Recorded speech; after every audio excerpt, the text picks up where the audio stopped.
Good morning, everybody. I should really start with a disclaimer here. I mean, I'm very honored to be part of this panel. That Christina asked me to be a part of this because I very much feel like an interloper to these kinds of discussions. I have very little background on the substantive issues motivating political ontology. So I know nothing about indigenous politics in Canada or indigenous politics in Latin America.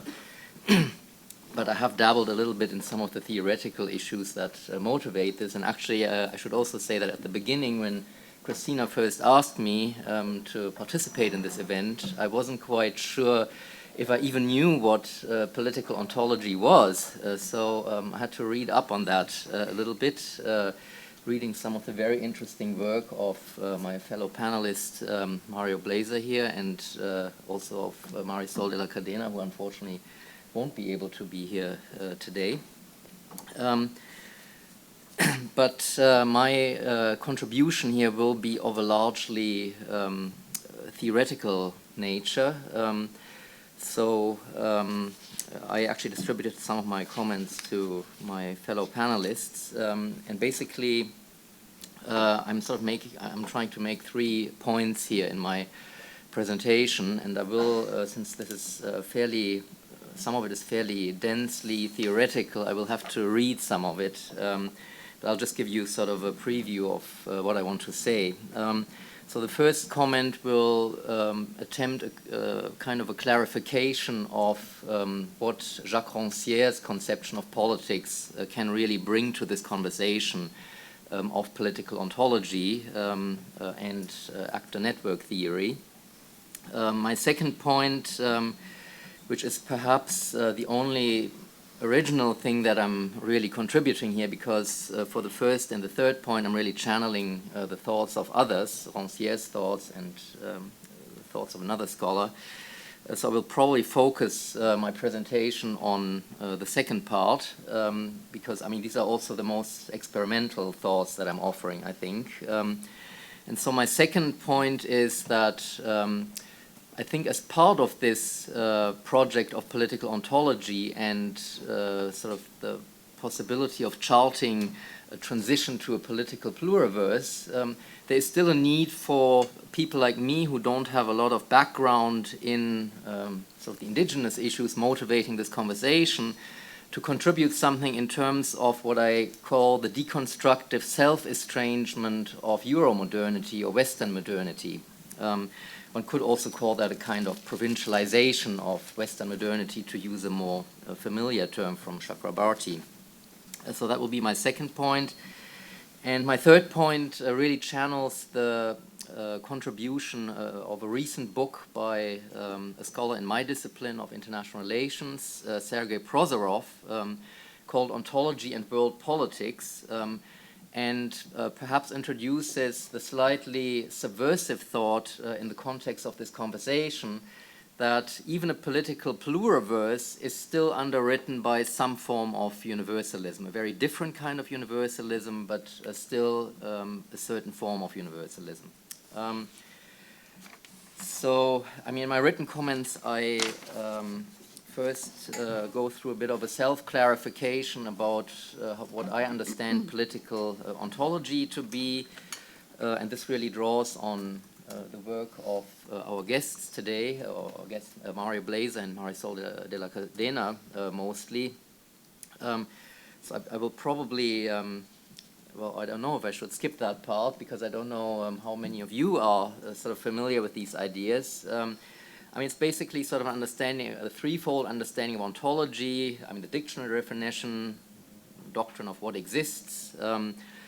Secondly, a performative dimension of ontology borrowed from actor network theory. And thirdly, an understanding of ontology as a form of story. And this is actually very important to the second point I will make later on, the sort of self-estrangement of Euromodernity, because I think it is very important that we understand Euromodernity not as some abstract, universal, rational kind of framework, but that we understand that and read that as a series of stories as well.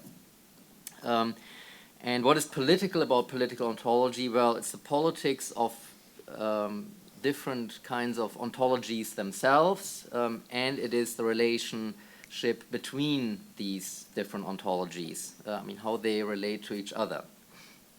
And so what I take to be one of the theoretical key points of the debate around political ontology is really the challenge to sort of a fundamental distinction that Western politics is based on, the distinction between humanity or culture on the one hand and nature on the other hand, and a corresponding distinction between the modern and the non-modern. So by setting off the realm of politics against the state of nature, the Western political imaginary from Hobbes to Kant to Locke and others has really excluded nature from modern politics and consigned those supposedly living in the state of nature to non-modern status. And this has led not only to a hierarchical relationship between culture and nature, but also obviously a hierarchical relationship between the modern and the non-modern, the human and the barbarous, the civilized and the uncivilized, and so on. So political ontology is concerned with allowing for the return of nature into politics and thereby creating the possibility for a properly political relationship between modern and non-modern ontologies.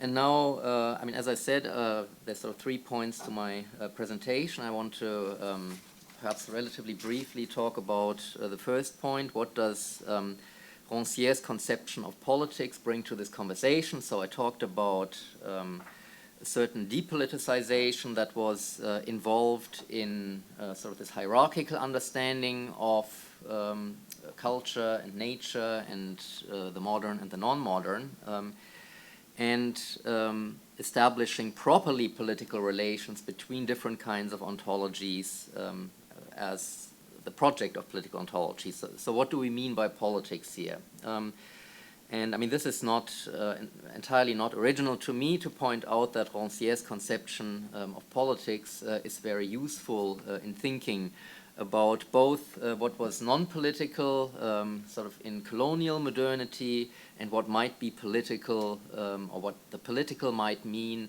in a properly political pluriverse.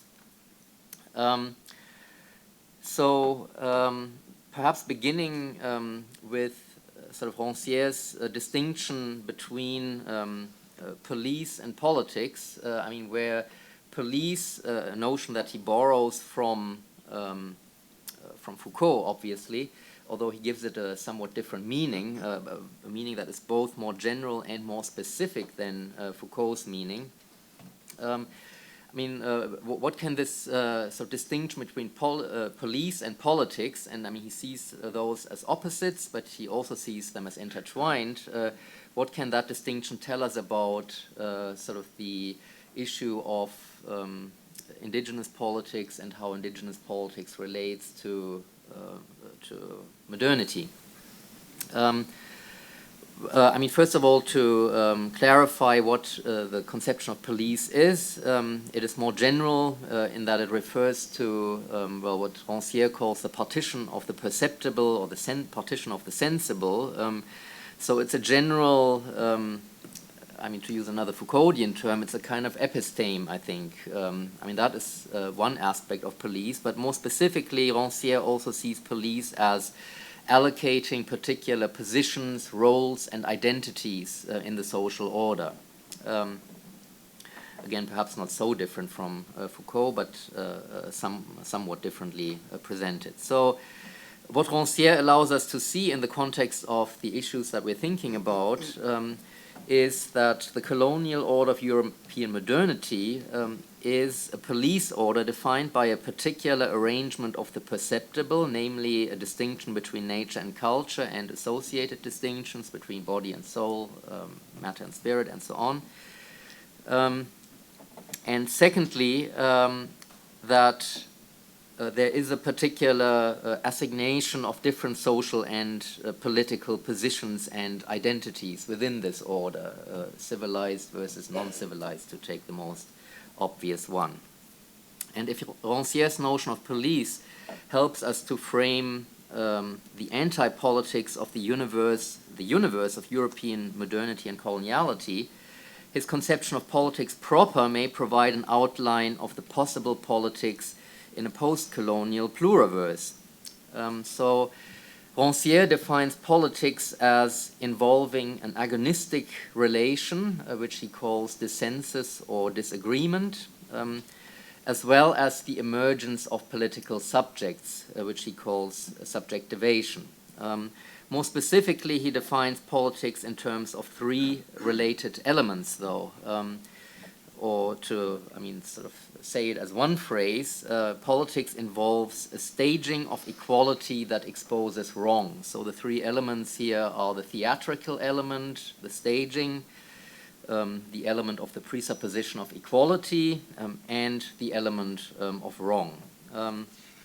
And I sort of unpack this in some detail in the written version of my comments, but as I said, I think I want to focus on sort of my second kind of contribution, so I will be very brief about sort of the three elements of politics. The theatrical element, I think this is fairly straightforward. What this brings to sort of the set of issues that we're considering here, which is that sort of demonstrations, displays, and confrontations staged by indigenous movements or other subaltern movements, for that matter, allow for genuinely political relationships. So this is not just political theater, rather political theater is an essential element of politics. It is an essential element of expressing dissensus, not simply as a dispute over interests, opinion, and values,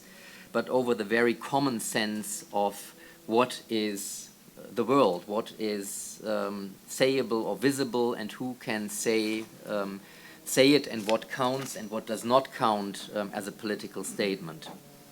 The second and perhaps central element of Rancière's conception of politics is the presupposition of equality, which is not an abstract concept, but rather something that has to be verified in action. And once again, this occurs in a context of disagreement where the two parties to a conflict both understand and do not understand the same thing by the same words, to quote Rancière. So disagreement primarily consists in breaching assumptions about who is entitled to speak a certain language. For instance, who may appropriate the name of the people, the nation, or democracy. And this kind of appropriation on the part of the dispossessed constitutes a transgressive, a genuinely political and self-emancipatory action. So politics occurs, says Rancière, when supposedly natural orders of inequality, such as the colonial order of European modernity, are interrupted by a presupposition of equality. And the essence of equality is to replace the naturalness of these kinds of orders, like the colonial order of European modernity, with controversial figures of division. And this brings me to the third element of politics, the element of wrong. So politics is a function of the fact that wrong exists, and wrong may refer to certain historical injustices or or inequalities in the distribution of positions. But beyond that, it is not really about an immediate kind of victimization, but rather about a more fundamental kind of irreconcilability or fundamental kind of alterity that is at play here, and which Rancière himself portrays in the image of Aristotle's stranger to the city. And I think what this figure of the stranger of the city may exemplify, we can translate that to the context of indigenous movements as well, by saying that their alterity is a matter of being located in modernity without being of modernity. And I think Marisol de la Cadena captures this very nicely with her concept of partial connections when she points out that Andean and Latin American indigeneity neither dissolved nor remained impervious to the influences of Christianity and modern citizenship. So maybe let me, since I wanted to be brief on this, let me just wrap this up by saying that while Rancière makes a potentially important contribution, I think there is sort of a problem that is often noted with Rancière's conception of politics and his politics, if you will, which is that it is not clear whether this kind of politics can ever be anything more than or anything other than an event, a disruptive event. I mean, politics in this sense does not lend itself to institutionalization. It can only ever be disruptive. So, I mean, in a sense, I think Rancière is a political anarchist. I think the lesson from this, though, is not to abstain from politics, but rather to be aware of the always already entangled relationship between politics and police, which will sometimes involve tactical concessions and will probably be most successful when involving tactical alliances, such as alliances between indigenous movements and environmental activists. Okay, let me come to my second point. I don't know how much time I have left. 8 minutes. 8 minutes, okay, good. As I said, I'm sort of on this panel and speaking from the perspective of someone here who is not really in a position to mobilize the potential of indigenous or other ontologies in the service of a political pluriverse himself, because that is simply not my area of expertise. But so from my own, if you will, Euro-modern default positionality, I think there is an important task which needs to be accomplished as well, and which can be a part of this conversation of political ontology as well, and which involves a verification of equality in a rather different sense, insofar as it turns on well, identifying or on verifying the status of Euro-modernity as one very particular ontology in the sense of a series of stories. And as I said, I call this a kind of deconstructive self-estrangement or provincialization of Western modernity. And I think this is necessary because otherwise it may appear that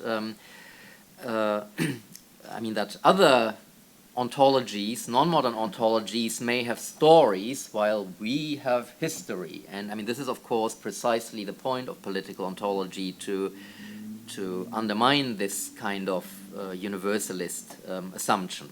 So what can a deconstructive self-estrangement of Euro-modernity look like? And I basically sort of have 3 points here. 2 of them are a bit more applied, if you will, or a bit more empirical, and 1 is a bit more theoretical. So let me start with the one of the empirical points.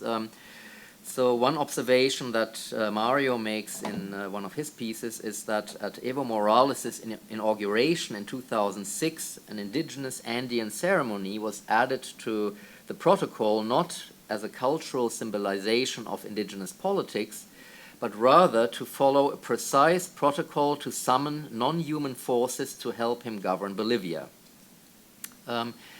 And when I was reading this, I thought that we may want to train a similar ethnographic lens on certain Western practices on similar occasions. And so one example that I was thinking of was the "So help me God" formula that is used for swearing in ceremonies of many elected governments in Western contexts. Now, we may see this sort of as a mere ritual, a kind of hangover from more pious times, or times when sort of religiosity was part of political displays or something like that. And I would not entirely dispute this. But I think, at least in some situations, we ought to take this formula a little bit more seriously. I mean, when you think, and I'm sort of picking very easy and at least one case ridiculous examples here, when you think of people like George W. Bush or Jimmy Carter, when they invoked this formula, I think they too were following a certain protocol to summon non-human forces to help them govern the USA. And of course we can also sort of ethnomethodologically reverse this and observe the significance of this formula in those instances where it is breached or deliberately omitted, which of course also happens in certain Western contexts. So this is my first example of deconstructive self-estrangement. The second one, still empirical, but also going a little bit into history, is about the distinction between culture and nature. And what I would point out here, and this is sort of, yes, deconstructive, I guess, is that this distinction, of course, has been continuously violated and is being continuously violated. So I appreciate Latour's astute genealogical tracing of the great divide between nature and humanity, but I think it would be overstating the case to say that according to the modern order of things, science and politics do not mix. And this is a quotation from Marisol de la Cadena. I mean, as a kind of humorous aside, I would say that, I mean, this would completely pull out the rug from underneath all of us who work in political science departments. I mean, we're trying to mix politics and science all the time. But, I mean, more seriously, I mean, what I think is important here is that I mean, the different ways in which modern politics has been developed, and I'm sort of drawing on a Foucauldian account here, is governmentality account, is that I mean, understandings of the social, the economy, and the population often involved an understanding of these domains as quasi-natural domains, that they had their own sort of laws of nature, if you will, which would allow them to be governed. And so by pointing this out, I'm sort of executing a somewhat paradoxical maneuver by I'm trying to denaturalize these phenomena by renaturalizing them. So by pointing out that notions like the economy and the population have certain roots in as quasi-natural domains, at least sort of on this Foucauldian governmentality reading. And now, so I'm making a bit of a leap to the present, whereby I would like to point out that economic forecasts or opinion polls are really nothing other than certain, if you will, shamanistic beliefs mobilized to govern populations and electorates. And by pointing to their origins in conceptions of the economy or opinions, or by pointing to origins and conceptions of the economy or opinions as quasi-natural phenomena, I think we may recapture ways in which nature intrudes on politics in Euromodernity as much as it does in indigenous worlds. And my third and final point, and then I will probably skip my larger third comment, which I was going to make in general, but I will make this third point in my second section, the deconstructive self-estrangement of Euromodernity. The third point here is really something that is more well-known or and quite established, and which I think is a valuable sort of theoretical approach to this kind of deconstructive self-estrangement as well, and that is political theology, or since Agamben's recent book, The Kingdom and the Glory, political and economic theology. So, I mean, in a nutshell, sort of in its Schmittian version, the basic point of political theology is that all modern important political concepts are secularized religious concepts. So, I mean, one very easy way of seeing this is Hobbes's Leviathan, which, despite its contractual, rational derivation, retains all the attributes of the sovereign God of Christianity. And more recently, as I indicated, Agamben has ingeniously traced modern Foucauldian notions of government and economy to Trinitarianism and divine praxis. And why am I mentioning this here? What does this really bring to our conversation here? I think it brings two things to a kind of self-estrangement of Euromodernity. First, and to borrow Latour's phrase, it demonstrates that we have never been modern, or at least that we have never been quite as modern as we think we are, because the non-human, here in the form of the supernatural and sacred rather than the natural per se, perpetually lurks behind our supposedly carefully sequestrated human political and economic affairs. And secondly, political theology clearly exposes Western ontology, say the Western ontology of the state and the economy, as stories, or perhaps more precisely, as deeply embedded in and therefore reliant on particular stories of creative powers, omnipotence, a divine division of labor, and so on.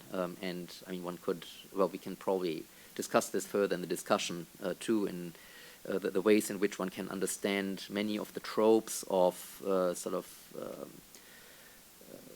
Euro-modern conceptions of politics as a series of very particular stories. And I will end with this.